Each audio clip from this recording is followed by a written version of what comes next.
I'm here by God's grace and God's mercy.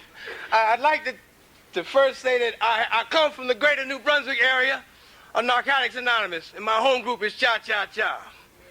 It's a pleasure to be here in Atlantic City, you know, the convention committee and the people who even have, they even think that I have a message, you know? It wasn't that long ago that I was nothing. You know what I'm talking about? Can you identify, you know, that I was nothing? I was like check it out. I was like the cake that was on your underwear after you warm for 30 days. You know what I'm talking about? I'm talking about being grateful and being here on God's grace. You know, I have not a clue which way I'm going to go with this third step. You understand? And I do know I'm going to say one thing here. I'm going to say this. I'm going to take any risk. I'm going to take a risk that this third step tonight, this third step is for the people who are suffering from old-timers disease. Yeah, I'm telling you, you know, now it doesn't mean because you got some time. I'm talking about suffering, you understand? Why do I say that? Yeah, this is my chance to share how I feel. You understand? I did a hit. That's what we call it. We call it a hit. You understand? Up in northern New Jersey. I did a hit because I'm a part of what we call a NA hit squad. You understand? We out to assassinate addiction. You dig? So I went and I did a hit. Now I go anywhere I'm asked to go. I do hits. You understand? You know, we're trying to put this thing to rest. You know, like arrest the disease. You dig what I'm saying? I did a hit, and what I found out, that in that meeting, they judged me. They judged me.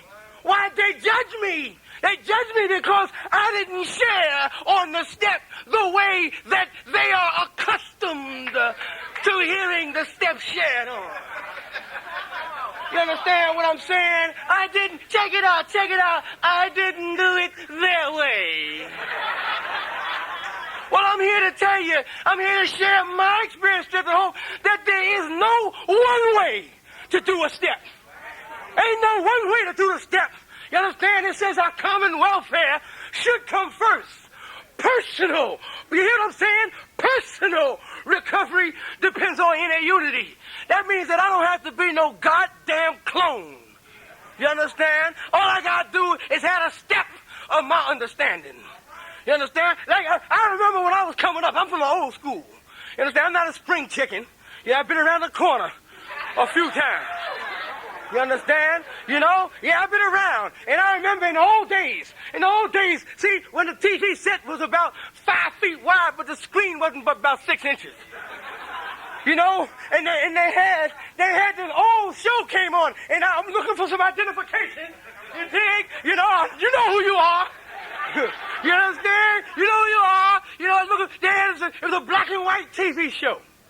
And on this show, every week when it ended, they said there are 8 million stories in this city. And this has only been one of them. The step tonight is going to be Deron H. Step 3 of his understanding. You understand? Steps, they blossom and they unfold. That's why we say, keep coming back. You understand? So my understanding of this thing grows. You know, now, there might be some of y'all, you say, who is that guy? I don't know him. Who is he? Why is he acting that way? Is there something wrong with him? Well, I go to more will be revealed. You understand? More will be revealed. Check the hit out. Here, put the big ear on. It say we need to constantly review our feelings and thoughts if we are to stay enthusiastic and grow spiritually. It says this enthusiasm will aid our ongoing recovery. Now, if my tone goes up, you know what I'm saying? I was in Broadway State Prison. You understand? And I'm not talking the way I'm talking because of scared space. When they say,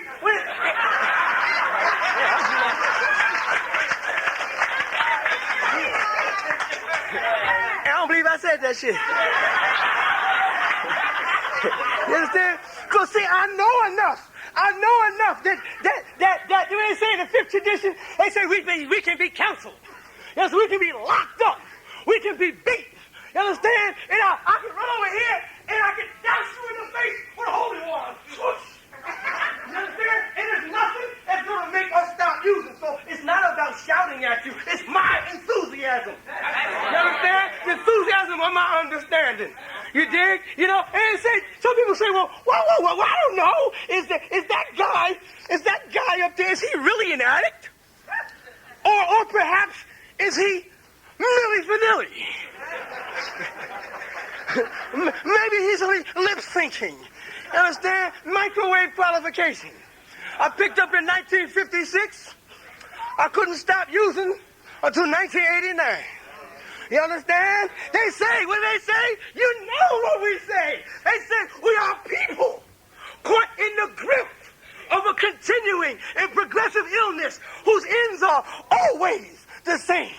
Not always. Oh, I'm going to talk about those kind of words today. Always the same. And what's that? Jails, institutions, and death. You understand? The state of New Jersey says, you don't know how to live. We're going to help you. Check it out. We're going to help you with your anonymity. So they call me 33-262. You understand? Y'all told me stuff like, do what you always did, get what you always got. So they call me 51-410. You dig what I'm saying? They call me 54-045. They call me 625-24. I was caught in the grip. You dig what I'm saying? You understand? All behind the ways and means to get more. I was a failure. You know? 32 detoxes, outpatient programs, and rehabs. You understand? I'm just trying to give you a microwave qualification. I deserve a seat in this fellowship. And I'm going to give you the step of my understanding. This is the third step. And it's written in the past tense. It says, we made a decision to turn our will and our life over to the care of God as we understood him. Past tense. That's past tense, folks. And I was one of them addicts who sat in prison 15 years. I was in prison 15 years, and I started to learn some things. I started to study some things. I was much like the convict on In Living Color. You understand? Yeah, you know the guy. I started to learn some things, and what it's telling me is that and I'm going to take you to this, that my decisions didn't start with the third step. It didn't start with the third step. You understand what I'm saying? You know, when I make, in relationship to Narcotics Anonymous, there was one decision that I can tell you that decision was not a decision that I had a lot of positive stuff to do with. And that's when I had my ass waxed. When I was ripped, when I was beat, when I couldn't handle it no more. The decision to come in here was not a decision that I necessarily decided to make. I couldn't take it no more. I'm the first one to tell you that it's better than me. It had whipped my ass. I couldn't handle it, you know? So I had to do some things. You know, I came in here, I had to make a decision. A decision. What kind of a decision? What are you talking about? What do you mean? What do you mean? You're not even at the third step. I had to make a decision. I had to make a decision to don't use and go to a meeting. You understand? My decision-making muscles, you understand? I made all the decisions I made in the past. What do we say, Ronnie? In the dead world. All the decisions in the dead world were made by being caught in the grips. You understand? The decision to stick this bank up on a given day was made because I was caught in the grip. And I failed because it wasn't my decision and it wasn't God-inspired. You know? All the decisions I made. You know? This decision, I came in here, I had to make a decision because I had no decision-making muscles. None at all. My decision-making muscles, they were, what do you say? They were atrophied. They were pickled. They were flaccid. It was like my arms were like this. You understand? I had to come in, I had to practice. What does it say in the third step? Surrendering to the will of a higher power gets easier with daily practice. And they didn't tell me when you get to the third step, you start practicing. They told me practice, practice, practice. They said, don't use and go to meetings. Because I went to meetings for 3.5 years. Using. You understand? Using. And in the meeting this side, there's bound to be somebody in this room whose urine is dirty. You understand? And what we say to you is we want you to come clean. That's what the book says. We want you to come clean. But if you can't come clean, just keep coming. Don't stop coming. Nobody. You know, I said. Old timers to see these folks get kicked in the fucking ass tonight. You understand? Don't let nobody run your ass up out of here. You understand? Nobody. We got a third tradition that says the only requirement for membership is a desire. A desire to stop using. It's a desire of my understanding. You understand? I don't got to take a truckload of desire. I don't got to have a canteen or a jug of desire on my hip. I have a desire of my understanding. You know, our tradition, it says stuff like this. We'll be talking about making decisions. You understand? Making decisions, sometimes make the decision to either help somebody or shut the fuck up. You understand? You know, I'm a part of I got life. I ain't dead. I'm a part of a new breed of NA. You understand? Nobody's kicking me in the ass. Fuck it. You understand what I'm saying? You know? What does tradition say? It say here. It say in the third tradition. Here. It says all addicted persons. Let me see the hands of addicted persons in here. Yeah, okay. Now we can move along, shall we?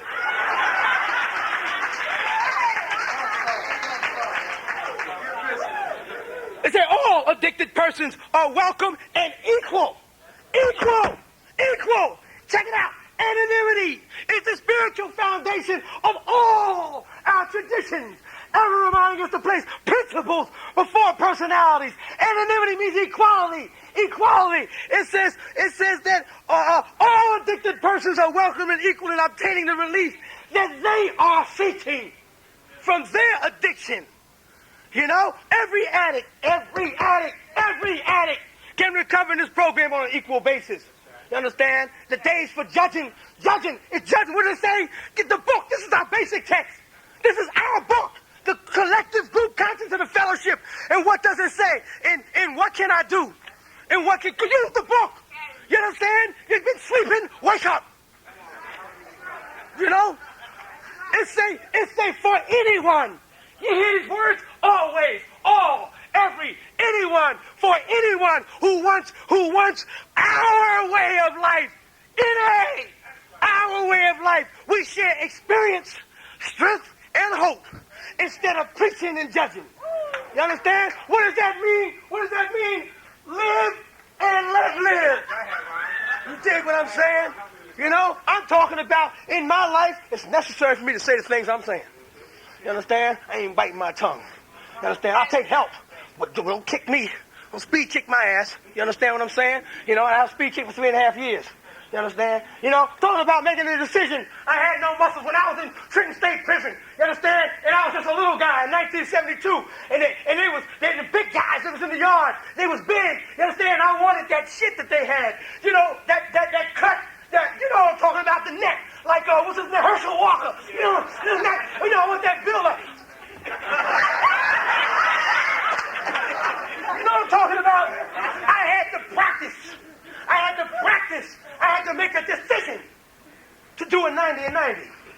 I had to make the decision. You couldn't make the decision for me. You couldn't do it. It was a decision. And the decisions I made before were, check it out. The last decision I made, let me tell you what the last decision I made in the dead world was to rob the Central Jersey Bank and Trust Company. And I got 20 to 25 years for it. I'd say that was a very fucked up decision.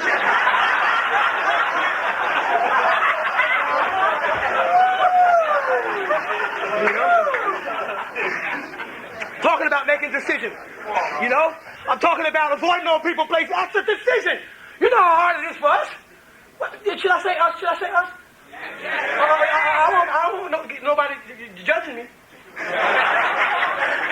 Yeah. It's hard. Make a decision. Because I believe that all these people were my friends.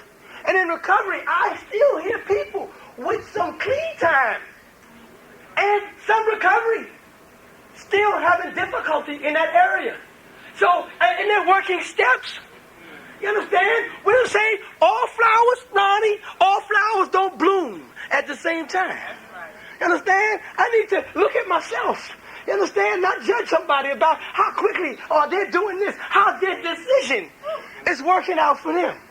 You understand? You know, keep it the focus on myself. What do we say? Mind my own fucking business. You know? I need to make those kind of decisions because what happened for me is that at the end of step one, when it talks about at the end of step one, it says something like, when we admit our powerlessness and inability to manage our own lives, we open the door for a power greater than ourselves to help us. We crack the door. Like Ronnie was saying in step two, we crack the door. But if I got this shit and the bathroom door is cracked and I don't go to the bathroom, he told you what happens. But I'll be talking about I'm right where I'm supposed to be. You know? Full of shit. Thanks for the hit. You know? Yeah. Shit. Yeah. I mean, you know what I'm saying? So I'm saying that I got to do some things now because there's a thing. Here's another decision. As a result of the earlier decisions, and all those decisions were not decisions that I would have made in the dead world when I was using. I wasn't going to do no 90 and 90. I told you I came for 3.5 years using. You know, I wasn't going to do that. You know, I wasn't going to get a sponsor. Check it out. I was sponsorless for 3.5 years, and I used. You understand? That's the decision, the negative decision that I made. You understand? So now I'm on because I've been taking directions on making those. Here's a word. Making incremental decisions. Decisions on the installment plan, folks. You understand? A little bit at a time. Just like one day at a time. You understand? A minute at a time. A decision at a time. You understand? I had to do that. And when I did those incremental decisions, you understand? What happened is I got a pink cloud. A pink cloud. And I was, oh, yeah. Yeah. I know. I feel good. Pink cloud. But what happens is that pink cloud, it evaporates. And I know that's what I want to talk about. The exact nature of the evaporation. It say, what is the evaporation? What are we talking about? What do you mean? What do you mean the evaporation of a pink cloud? At this point, we begin to feel the pain of living without drugs or anything to replace them. It say, check it out, pain. It says we begin to feel the pain. And it says the pain forces us to seek a power greater than ourselves to that can relieve our obsession to use. You know, thank you. Yeah, all right. I was in the dark too long. You know, I want to read and share my book. I can't see it in the dark. You know? So I say, at this point, you understand? Now I got to make some more decisions. Oh, well, you know, because it says, check it, this sounds familiar. Those who go to step meetings, book meetings, it say the first step leaves us with a need to believe in something. Dig what I'm saying? Something. Get a dictionary. You understand? It's a pronoun. Something. You know, that can help us with our powerlessness, uselessness, and helplessness. The first step has left a vacuum. We need to find something to fill that void as users. My decisions, my negative decisions as users, because I use. You understand? I wanted a one-size-fits-all feeling. I wanted to feel the same all the fucking time. You understand? Don't tell me nothing about no good days and bad days. You understand? But guess what? When I live like that, you ever see the line in the hospital? Ooh, it's called flatline. You understand? Because a live person does some shit like that. You dig? So I'm talking about, but I wanted that one size fits only. And I know I can. See, I'm a former Methadonian. You understand? I knew how I would feel every single day on 80 milligrams of this shit. You understand? So I opted for the one size fits only. But now in recovery, they tell me that we got to live life on life's terms. That I got to feel these things. Check it out. If I'm going to build any character, it's about character building. What do you mean? Check it out. How do you know that, Ron? How could you possibly know that, you ex-convict? You understand? How would you? Because the book tells me some shit that I want to share with you. In Recovery and Relapse, it says something real nice. It says, once we get through a difficult time clean, we are given a tool of recovery that we can use again and again. Now, when I came into recovery, I was without tools. I was without any instruments. I didn't have the instruments, the tools to make a healthy decision. We're talking about making a decision. You know? I needed to get with you people. I needed to listen. I need to ask you questions. I need to say, how you doing this? How you staying out of prison? So I can make a healthy decision. You understand? You told me in the readings, you said, through our inability to accept personal responsibilities, we were actually creating our own problems. You understand? You know, what is responsibility? Here's the hit. Responsibility. The ability to respond. The ability to respond to who? For once in my life, the ability to respond to me. Do something for myself. Well, why do something? What do you mean? What do you mean do something? The triangle of self-obsession. What do you mean do something? What do you mean? This sounds familiar. I own this. I own it. You understand? And I know I'm not unique, and I share it with you. You own it too. Some of you people out there. It says most children, through experiences over a period of time, come to realize that the outside world cannot provide all their wants and needs. They begin to supplement, to add to supplement what is given to them with their own efforts. As their dependency on people, places, and things decreases, they begin to look to themselves more and more. They become more self-sufficient, and this is the hit, and learn that happiness and contentment come from within. It's an inside job. As a user, I always had to use some substance. We don't give a fuck how much you use, who your connections were, how much knowledge you have, you know, what you done in the past, only what you want to do about your problem, and how we can help. I say that to say, even with the fucking pipe, even with the fucking spike, you understand? Even with the fucking sex, you understand? It doesn't matter. But what happens as an addict, as somebody who always used something, always reached out to use something, now you're telling me I got to go inside. I got to make some healthy decisions. I don't know how to do that. So I come in and I get with a second step. And that second step, I begin to hear how to be responsible. I hear things like, for some reason, not taking care of our personal responsibilities seems to lower our self-esteem and establishes a pattern that repeats itself in all areas of our life. You understand? You know, because of not taking care of personal responsibilities, my life became unmanageable. The state of New Jersey said, we'll manage it for you. And they managed it for 15 years. You understand what I'm trying to say? Now I come out of prison, talking about me, it's my first step. I come out of prison, never making no decision. No decision. They made a decision for me. They washed my sheets. They cooked all the food I ate. They allowed me to have a color TV set, a boom box with 8.5-inch woofers and 2-inch tweeters. I had all the drugs I wanted. I got busted in prison for selling drugs. You understand? That's the stupidity and insanity. Doesn't make me slick. I wasn't slick. I was a continuing failure. I was in prison because I failed, and I continued to fail because I continued to run off of my own poor decisions in my shit. You know? You understand? I had to wash my clothes. I could practice my hook shot and throw it in the laundry bag and throw it into the laundry cart. They take it down to the roadway, read the laundry, bring it back and give it to me. You understand? And I had Wednesday, Saturday, and Sunday they had a section in the visitor hall called the fuck spot. You understand? So what the fuck did I need to get out for? I'm trying to tell you, somebody, somewhere was taking care of me.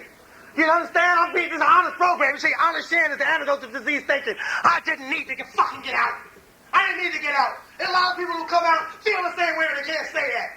You understand? I didn't know what I was going to do. What am I going to do? I got to take care of myself.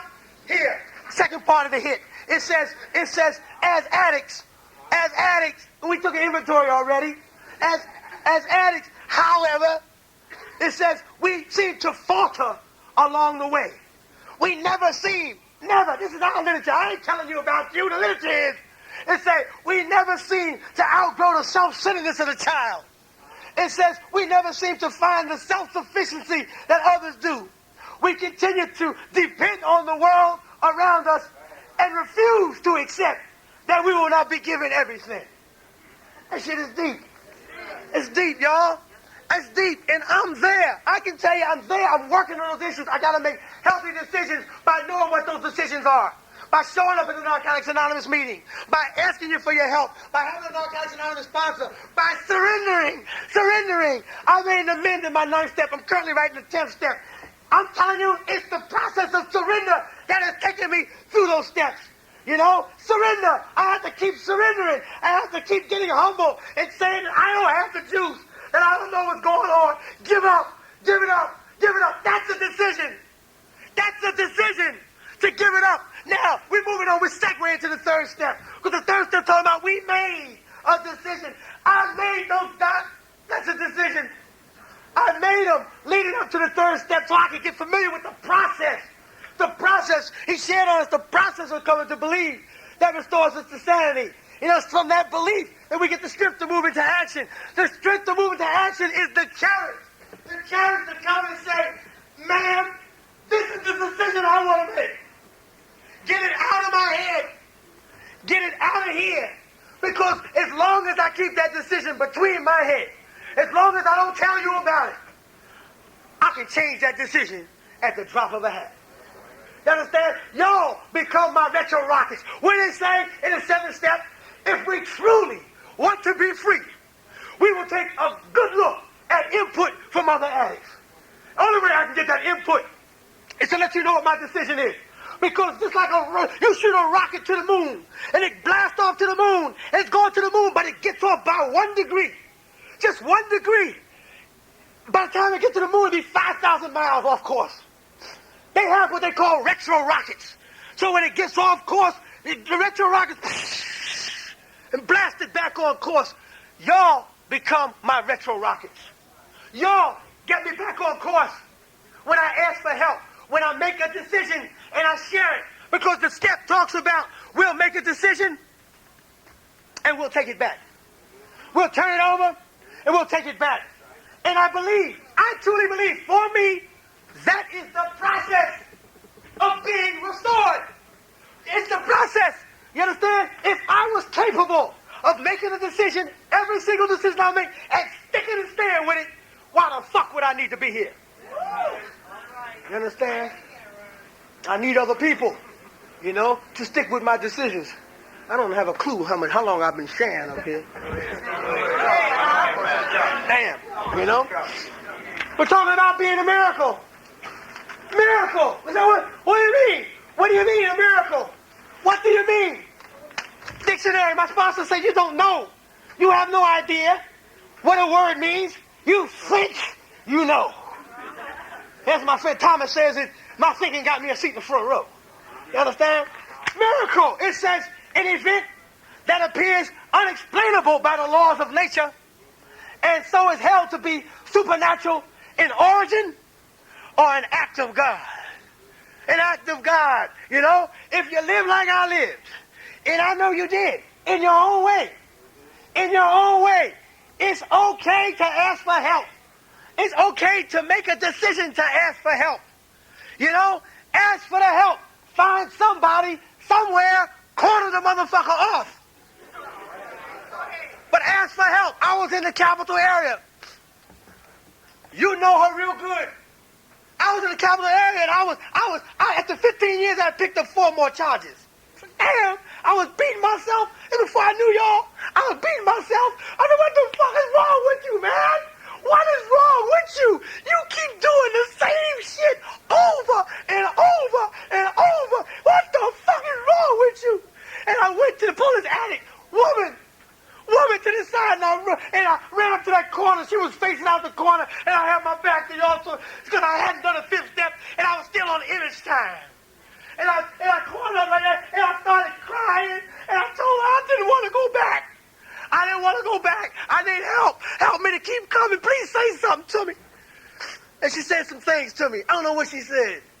But our message is hope, and the promise is freedom. I don't know what she said, but I kept coming back. Today, I'm no longer caught in the grip of a vicious cycle.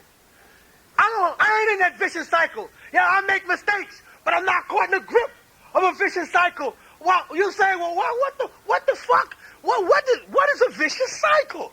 Well, what do you mean, Ron? Huh? So I went to the dictionary again.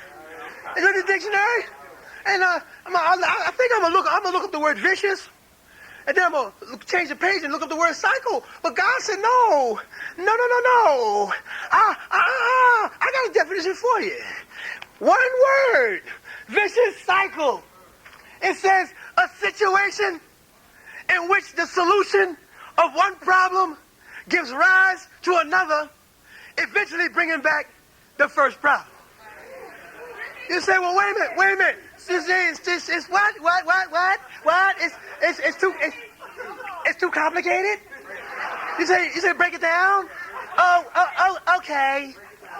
Let's say, tell me if you can identify with this. I do coke so I can work more, so I can make more money, so I can do more coke.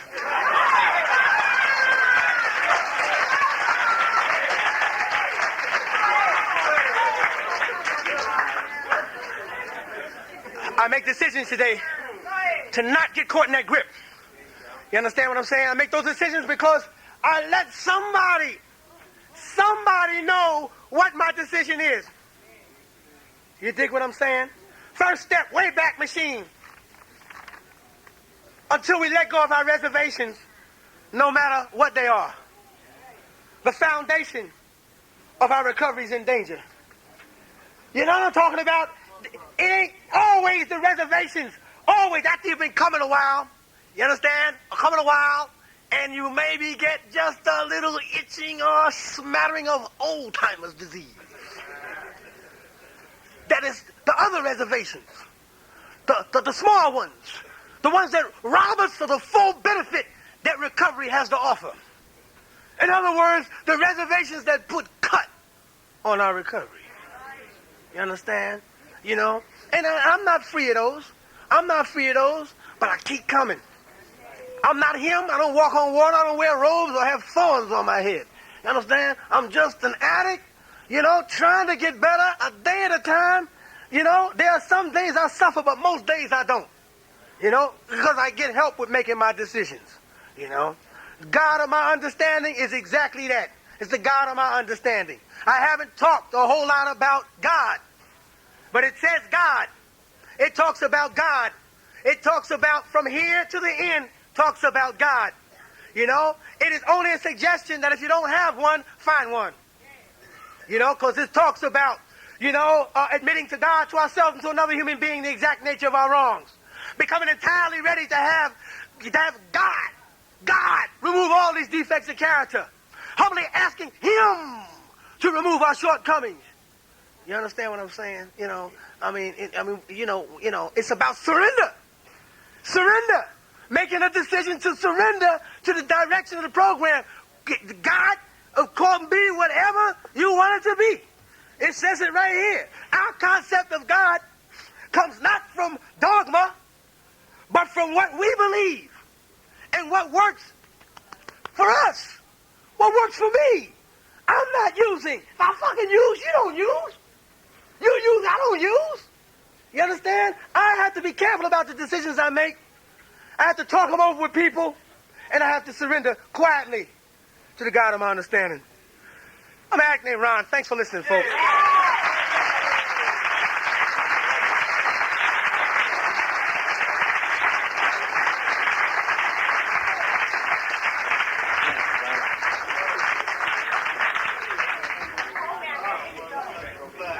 Thank you, Rod. Thank you.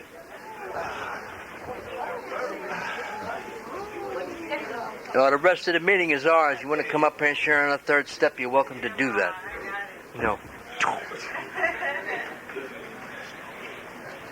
Come on up.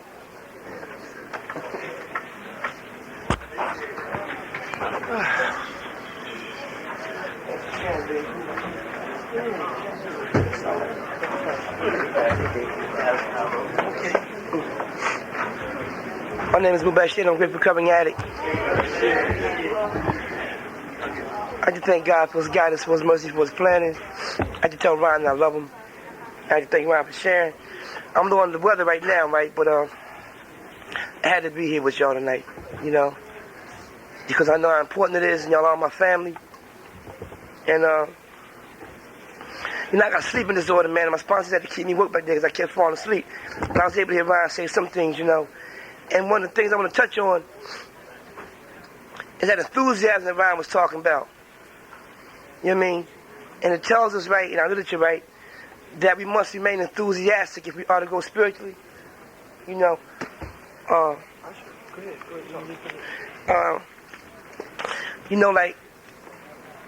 it's real important, man, that we stay clear of spiritual complacency, because it's addicts out there right now that's in need of our message. And this is why we begin these works. Man, I'm real grateful today that the third step does allow us to get a God of our own understanding, man. I'm like real glad to be at the convention today and know I ain't coming to go to the dance. You know what I mean? Because when I was messing with that thing out there, I wasn't trying to dance, man. You know what I mean?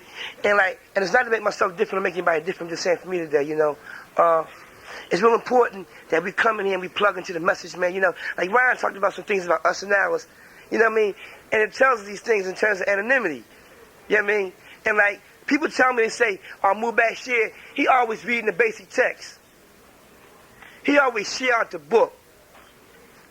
I better share out the book. It tells you, if you're an addict and found this book, give yourself a break and read it. You know what I mean? The hope that I find on a daily basis that relieves me from the disease is as a result of reading our literature, of coming to believe what's in this basic text. Man,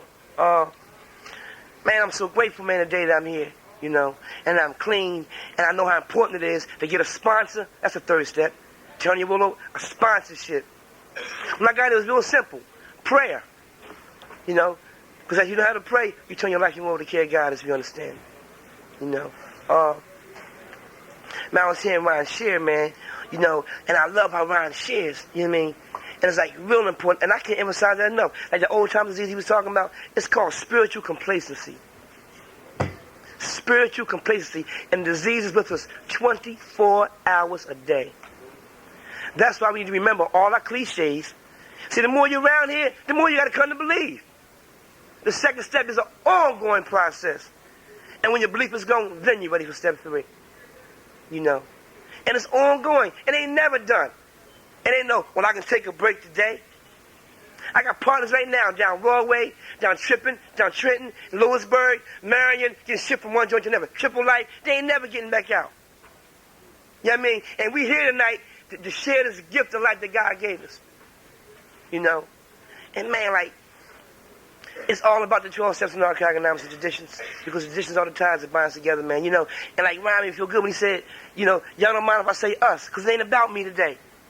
See, in keeping with the 12 tradition, the I becomes we. We speak in terms of us and ours rather than me and mine. I ain't made that shit up as in the basic text. You know what I mean? I gotta come to believe in the power greater myself, and Ryan was sharing that when I live in the principle of anonymity, it renders my defects and my personality powerless. It ain't no big eyes and little U's when I live in the principle of anonymity.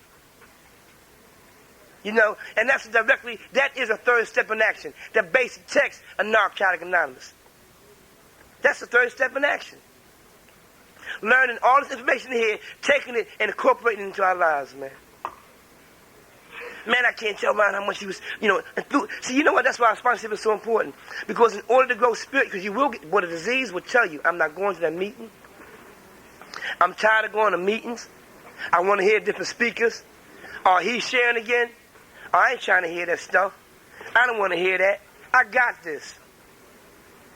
You know what I mean? But see, my sponsor told me something when I first got it, right? He said, you need all the experience, strength, and hope you can get to arrest this disease.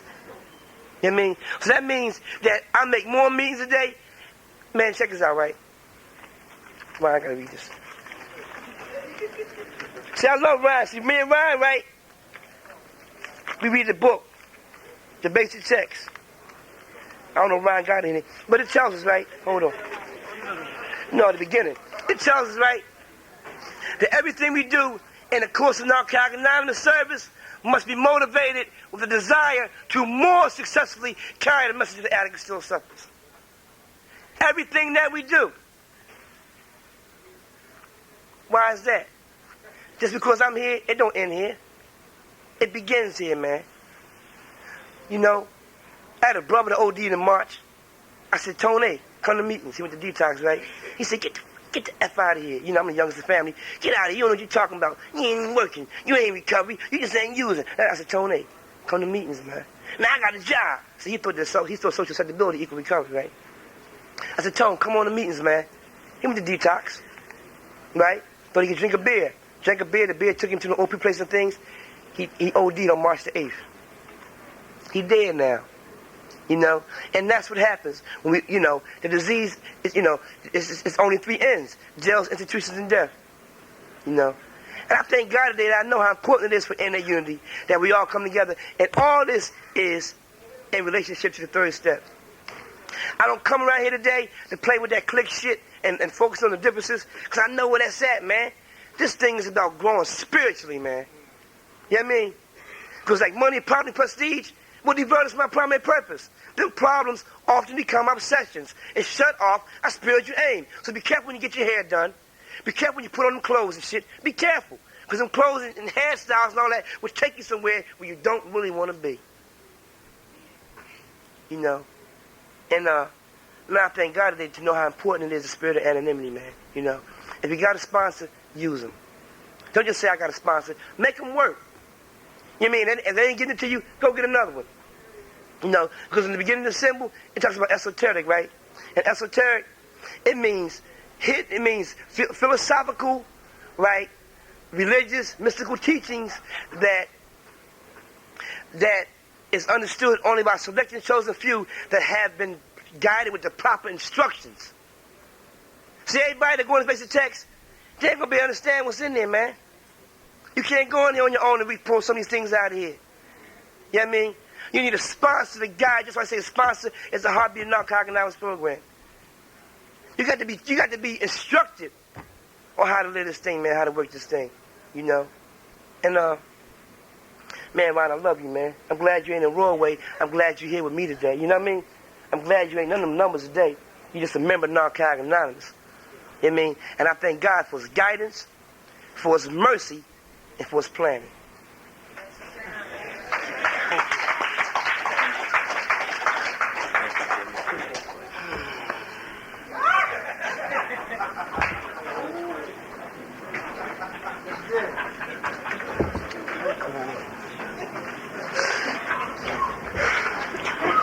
Hello, everybody. My name's Kwani, and I'm an addict.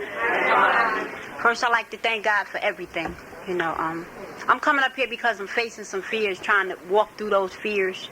You know, I thank you for sharing, Ron. I love you. You know, I'm glad you talked about our experience with the steps. You know, I didn't come in here with understanding of God. You know, the God that I understood was punishing.